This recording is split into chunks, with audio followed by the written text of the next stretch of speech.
রমজানে কখন দোয়া করলে দোয়া কবুল হয়? রমজানে দোয়া কখন কবুল হয়? সারি ও ইফতারে কোন দোয়া আছে কিনা? তারাবির নামাজের নিয়ত কিভাবে করব? ইফতারের সময় আজান দেওয়া হয়, তখন কি আজানের জবাব দেওয়া উত্তম নাকি ইফতার করা উত্তম? খুবই দরকারি একটা প্রশ্ন, খুবই দরকারি একটা প্রশ্ন। কারণ আমরা যারা নিয়মিত মাগরিবের সময় আজানের জবাব অন্য সময় দেই, রমজানে আসলে আমাদেরও বেশিরভাগ লোকের এটা দেওয়ার সুযোগ হয় না। কারণ ইফতার আজানের ওয়াক্ত, সূর্য ডুবছে, আজান হয়েছে, আমরা ইফতার নিয়ে এমন ভাবে ব্যস্ত হয়ে পড়ি, আজানের জবাব আর দেই না। এখন প্রশ্ন হলো কোনটা আগে করবেন, কোনটা পরে করবেন? উত্তর হলো আগে আর পরের দরকার নেই, দুইটাই সমান্তরাল ভাবে করতে পারেন। বিসমিল্লাহ বলে আপনি আল্লাহু আকবার আল্লাহু আকবার, যদি টাইম মতো আজান হয়ে গেল আপনি ইফতার করলেন, ইফতার করে আপনি আল্লাহু আকবার আজানের জবাব দেন। খেতে থাকেন আর ফাঁকে ফাঁকে জবাব দিয়ে দেন। জবাব দেওয়ার সময় আপনি খেতে পারবেন না, একদম চুপচাপ বসে জবাব দিতে পারবেন, কোনো কথা নাই তো। খাওয়ার ফাঁকে ফাঁকে একটু ব্রেক দিয়ে দিয়ে আপনি আজানের জবাব দিয়ে দেন, তাহলে দুইটা একসাথে হয়ে যেতে পারে। আমরা অনেকে এটা করি না, এটা করা উচিত আমাদের। রমজানে কখন দোয়া করলে দোয়া কবুল হয়? রমজানে দোয়া কখন কবুল হয়? প্রথমত, রোজাদার ব্যক্তির সারাদিনই দোয়া কবুল হয়। নবী করিম সাল্লাল্লাহু আলাইহি সাল্লাম বলেছেন যে রোজাদার ব্যক্তির দোয়া কবুল হয় হাত্তা ইফতিরা, সে ইফতার করার আগ পর্যন্ত। কোন হাদিসে আসছে হিনা ইফতির, ইফতারের সময়টাতে দোয়া কবুল হয়। তাহলে রোজাদার সারাদিনই তার দোয়া কবুল হয়। আপনি রোজা অবস্থাতে, সিয়ামরত অবস্থাতে, অফিসে আদালতে, কাজে কর্মে, মা বোনরা রান্না বাড়ায়, যে যেখানে থাকেন না কেন, ওই ফাঁকে ফাঁকে আপনি দোয়া চালাই দিবেন। এবং দোয়ার জন্য অজুও জরুরি না, বিনা অজুতেও দোয়া করতে পারেন, যদি অজু করে করলে উত্তম। আর দুই হাত তুলে করতে পারছেন না, কাজ করছেন, মনে মনে আল্লাহর সাথে কথা বলছেন, এটাই দোয়া, মুনাজাত চলতে থাকবে। সারাদিনই রোজাদার ব্যক্তির রোজা অবস্থা দোয়া কবুল হয়। বিশেষ করে ইফতারের আগ মুহূর্তে দোয়া কবুল হয় স্পেশালি। আর ভোর রাত, সেটা তো দোয়া কবুলের সময়, সাহরির সময়টা। তাহলে সারাদিন, ইফতারের আগে এবং সাহরির সময়, 3 সময় রমজান মাসে দোয়ার জন্য বিশেষভাবে যত্নশীল থাকবো। তারাবির নামাজের নিয়ত কিভাবে করব? তারাবির নামাজের নিয়ত কিভাবে করবেন? কারণ মুখস্থ আছে তারাবির নিয়ত? নামাইতুয়ান বলেন, কার মুখস্থ আছে? একজন বলেন অন্তত। তারাবির নিয়ত কে বলতে পারবে? বলেন বলেন ভাই।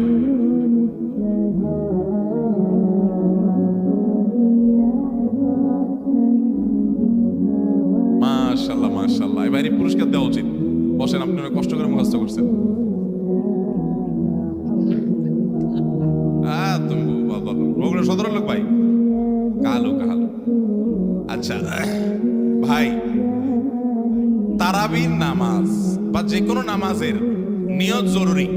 নিয়ত ছাড়া কোনো আমল হবে না। কিন্তু নিয়তটা হলো মনের ইচ্ছার নাম। নিয়তটা কিসের নাম? আমি ভাইকে দিয়ে নিয়তটা কেন শুনছি সেটা আপনারা জানেন? জানেন না আপনারা?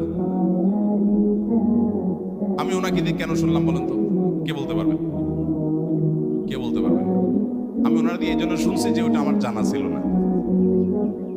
এটা হলো সত্য কথা, ওইটা আমি নিজেও জানি না। নামাইতুয়ান দিয়ে শুরু, এটা জানি, কিন্তু বাকি শেষেরটা আমি জানি না। এই জন্য আমি চাইছি একটু শুনতে আর কি। আমি জানি না এই জন্য যে কোরআন হাদিসে কোথাও পাই নাই। এখন ভাইরা কেউ পাইলে তো ভিন্ন কথা, আমি কোথাও পাই নাই। এই নিয়ত মুখে এরকম গদবাদা উচ্চারণ করা, হ্যাঁ এটা পাইছি আমরা ছোটবেলা বগদাদি কায়দা। বগদাদি কায়দা, এটার জন্য কত মাইদুরে হয়তো খাইছি, পাইয়া তখনই ভুলে গেছি। এটা পরবর্তীতে করোনা দিছে, যেহেতু পাই নাই এই জন্য আর আমরা ওটা মুখস্থ করি নাই। ভাইরা আমার, নামাজের জন্য এরকম নামাইতুয়ান, এরকম গদবাদা যে দোয়া আমরা শিখেছি, এগুলোর কোনোটি কোরআন বা সুন্নাহর কোথাও আমরা নিয়ত করব মন থেকে যে আমি তারাবির নামাজ পড়ছি, বাস এটা আমার ইন্টেনশন আছে, নিয়ত আছে, মনে আছে, এটাই যথেষ্ট। মুখে উচ্চারণ করা জরুরি না, এবং মুখে উচ্চারণ করা এটা সুন্নাহও না। নবী সাল্লাল্লাহু আলাইহি ওয়াসাল্লাম শেখানো না। এটা আমাকে ইবাদত করতে হবে তার পদ্ধতিতে। কোনো হাদিসে যদি উৎসাহ দেওয়া না থাকে, আমি কেন সেটা করতে যাব, কসরত করতে যাব? তবে হ্যাঁ, নিয়তটা হলো অন্তরের ইচ্ছার নাম, সেটাই যথেষ্ট। আলাদা মুখে নামাইতুয়ান পড়ার দরকার নেই। তারাবির নামাজে কি সুন্নত না নফল নাকি ওয়াজিব? তারাবির নামাজ সুন্নাত, নবী করিম সাল্লাল্লাহু আলাইহি ওয়াসাল্লামের সুন্নাত, সাহাবা ইকরামের সুন্নাহ। অতএব সুন্নাতের নিয়ত করলে নামাজ হয়ে যাবে। নফল শব্দের অর্থ হলো ফরজ ওয়াজিবের বাইরে, এক্সট্রা, অতিরিক্ত। নফল মানে অতিরিক্ত, সেই হিসাবে নফল নিয়ত করলে আদায় হয়ে যাবে, কিন্তু এটা সুন্নাহ নামাজ। তারাবির নামাজ কিসের নামাজ? সুন্নাহ নামাজ। সারি ও ইফতারে কোনো দোয়া আছে কিনা? সারি এবং ইফতারের দোয়া আছে, বিশেষ করে ইফতারের দোয়া আছে, সারির জন্য আলাদা কোনো দোয়া নেই। ইফতারের দোয়া হলো বিসমিল্লাহ বলে ইফতার শুরু করবেন, আর ইফতার করার পরে দোয়া করবেন যাহাবাজ জামা ওয়াবতাল্লাতিল উরুক ওয়া সাবাতাল আজরু ইনশাআল্লাহ। যাহাবাজ জামা ওয়াবতাল্লাতিল উরুক ওয়া সাবাতাল আজরু ইনশাআল্লাহ। আল্লাহুম্মা লাকা সুমতু আলা রিজকিকা আফতারতু, এটাও হাদিসে আছে। কিন্তু এই জাহাবাজ জমা আবতাল্লাতুল উরুক ওয়া সাবাতাল আজরু ইনশাআল্লাহ যেটা বলেছি, এইটা বেশি অনেক হাদিসগুলোতে আছে এবং সনদের দিক থেকে অনেক বেশি স্ট্রং, অনেক বেশি প্রসিদ্ধ এবং অর্থটাও বেশ চমৎকার। জাহাবাজ জমা মানে হলো আমার ক্লান্তি দূর হলো, ওয়াবতাল্লাতুল উরুক মানে শিরাগুলো সব আর্দ্র হলো, যে পানি পান করেছি, ইফতার করেছি, এবং ওয়া সাবাতাল আজরু ইনশাআল্লাহ আল্লাহর কাছে বিনিময় দাঁড়িয়ে গেছে ইনশাআল্লাহ। এটা ইফতার করার পরে বা কিছুটা খেয়ে তারপরে এটা পড়া সুন্নাত। জাহাবাজ জমা আবতাল্লাতুল উরুক ওয়া সাবাতাল আজরু ইনশাআল্লাহ। আর ইফতারির একবারে শেষের দিকে আপনার ইফতারের শেষের দিকে বা ইফতার শেষ করে তারপর এটা পড়বা। সাহারির জন্য আলাদা কোনো দোয়া আছে বলে আমার জানা নাই, তবে ওইটা দোয়া কবুলের সময় সাধারণ যে কোনো দোয়া আল্লাহর কাছে